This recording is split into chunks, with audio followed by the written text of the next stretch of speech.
Mañana 32 minutos. Recrudece pues la guerra comercial con el Ecuador y ahora será efectivamente un 900% más caro transportar el petróleo colombiano a través del país vecino. Petróleo del sur de Colombia, específicamente de la región del Putumayo, que desde hace 13 años se transporta por el Ecuador para llevarlo hasta el Océano Pacífico y de allí poder exportarlo a los mercados internacionales. Cerca de 12.000 barriles diarios de petróleo colombiano, de Ecopetrol, que ahora van a tener que pagar ese peaje de $30 por cada barril, unas 10 veces más caro de lo que está hoy, que está en $3, y según lo dado a conocer en las últimas horas por la ministra de Ambiente y Energía del país vecino, Inés Manzano. Todo en medio, recordemos, de la tensión comercial entre ambos países tras la suspensión de la venta de energía colombiana al Ecuador, que a su vez fue consecuencia del arancel del 30% para los productos colombianos. Último episodio de una guerra que golpea a esos 12.000 barriles diarios que se mueven y transportan por el sistema de oleoducto transecuatoriano SOTE, con una extensión de 497 kilómetros que atraviesan la cordillera de los Andes desde el lago Agrio en la provincia de Sucumbíos y hasta el terminal marítimo petrolero Balao y la refinería Esmeraldas en la ciudad costera de Esmeraldas en el Ecuador. Un oleoducto que opera Petroecuador, que es el equivalente a Ecopetrol y que desde el año 2013, desde octubre del año 2013, ha transportado más de 46 millones de barriles de petróleo colombiano gracias a un acuerdo binacional o que firmaron ambos países en febrero de ese año del 2013, que fijó en $3.40 la tarifa de tránsito para el petróleo colombiano. Acuerdo que, sin embargo, ahora se acaba de manera unilateral, o mejor, se sube a una tarifa de $30, lo que supone también un impacto importante en estos momentos para Ecopetrol. Ricardo Ospina es periodista. Está en Mañanas Blue. Son las 6 de la mañana y 34 minutos. Le hacemos seguimiento al futuro de la emergencia económica decretada por el gobierno del presidente Gustavo Petro y que esta semana está sometida a exámenes decisivos en la Corte Constitucional y en el Congreso de la República. En las últimas horas, justo antes de las salas plenas de la Corte que se realizarán el miércoles y el jueves de esta semana y en las que se discutiría la posible suspensión de la emergencia, llegaron a la Secretaría del Palacio de Justicia 3 documentos que serán fundamentales para definir el futuro de la discusión.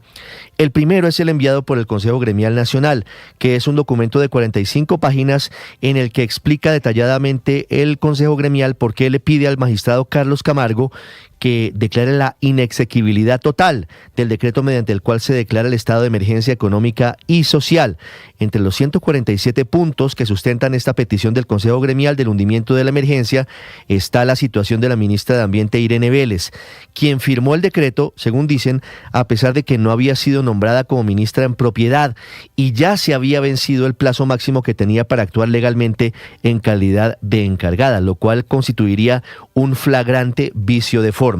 Además, dice el Consejo Gremial que resulta contradictorio que el gobierno invoque una situación de insuficiencia fiscal extraordinaria y de manera simultánea invoque y decrete en diciembre del año pasado un incremento del salario mínimo sustancialmente superior al que estaba en discusión y que generaría un déficit fiscal adicional para este año de 5.3 billones de pesos. También se conocieron en las últimas horas los dos conceptos que llegaron a la Corte de 2 exfuncionarios del gobierno del presidente Gustavo Petro, como el exministro de Hacienda José Antonio Ocampo y el exdirector de Planeación Nacional Jorge Iván González, quienes coincidieron en señalar que el decreto mediante el cual se convoca a una emergencia económica no cumple con los requisitos constitucionales y económicos para la activación de dicho estado de excepción. Hablando de la emergencia económica, esta tarde se adelantará un importante debate de control político en el Senado, al que está citado todo el gabinete del presidente Gustavo Petro para que explique las motivaciones para convocar a ese estado de excepción que abrió la puerta al cobro de nuevos impuestos sin pasar por el Congreso, y simultáneamente se conoció que la presidencia reforzó su batalla contra el magistrado Jorge Enrique Ibáñez, a quien ahora recusó para que se aparte de la discusión sobre el futuro de la reforma pensional, argumentando que prejuzgó en la misma entrevista en la que habló sobre la emergencia económica en el periódico El Tiempo la semana pasada.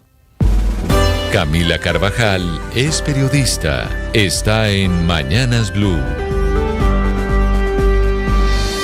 6:37 a.m. Mientras el ministro de Salud, Guillermo Alfonso Jaramillo, se ratifica en su frase, esa de que los ricos también lloran, y ahora dice que las lágrimas son para echarle la culpa de todo al gobierno. En esa cartera amanecemos con muchas noticias. La primera es que el ministro Jaramillo no reconoce ninguna responsabilidad, ni suya ni del gobierno, en la crisis financiera que enfrenta este sistema de salud, el que tiene a millones de colombianos suplicando un medicamento o una cita médica. El ministro sigue diciendo que es culpa de los otros, de los ricos, de los corruptos o de los que mal administran los hospitales, las clínicas y las EPS. La segunda noticia tiene que ver con los internos. Confirma esta mañana el Ministerio de Salud que está listo para que a partir de enero se le pague el salario mínimo a los internos de medicina. Esos jóvenes, esos muchachos que están a punto de ser médicos, pero que hoy trabajan en las clínicas y los hospitales del país durante el internado obligatorio,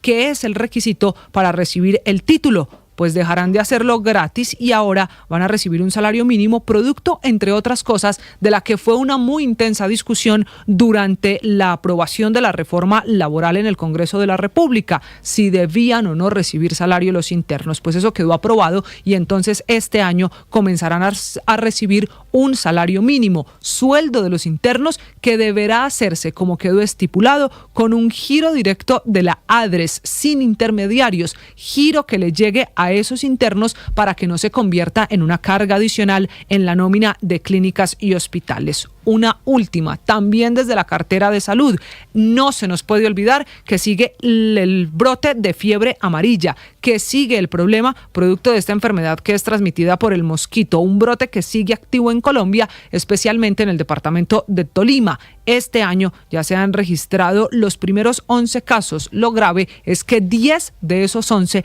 han muerto producto de fiebre amarilla, especialmente en un departamento en el que piden medidas para quienes los visitan, que lleguen vacunados y que se refuerce la vacunación especial en mujeres embarazadas y en los niños. María Camila Orozco es periodista. Está en Mañanas Blue.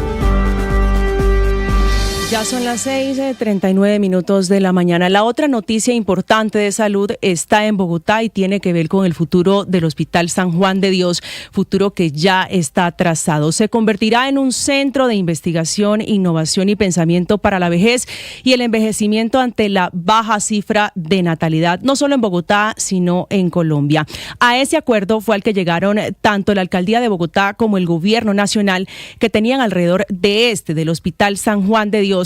una de las más intestinas diferencias y peleas que incluso llevaron al presidente Petro a ordenar sin ningún dinero la compra de ese complejo para crear un hospital universitario y un pleito con Copasa, que fue la empresa que demandó por cerca de 110.000 millones de pesos porque le cancelaron el contrato para la demolición y construcción de la nueva torre central de este legendario hospital. Pues bien, desde el San Juan de Dios se construirán todas las políticas públicas que requiere el país, como va a ser la nueva educación para la población envejecida, el transporte público para la población mayor de 60 años en su gran mayoría, y cómo va a ser, por ejemplo, la forma de trabajo y, por supuesto, las nuevas formas de atención y prestación de servicios de salud. Esa es la explicación que de momento ha dado el secretario de Salud, Gerson Vermont, ayer cuando se hizo este anuncio para la ciudad. Ese acuerdo va a quedar sellado hoy, ahí se van a conocer todos los detalles de tiempo y dinero, cuánto va a costar este nuevo proyecto cuando el alcalde Carlos Fernando Galán y el presidente Gustavo Petro firmen el acuerdo, un documento que discutieron la semana pasada pensando en la transformación de la ciudad, que el año pasado, en el 2025, tenía 14.8% de la población con 60 años y que para el 2050 ese grupo se estima va a representar el 27%. Estás escuchando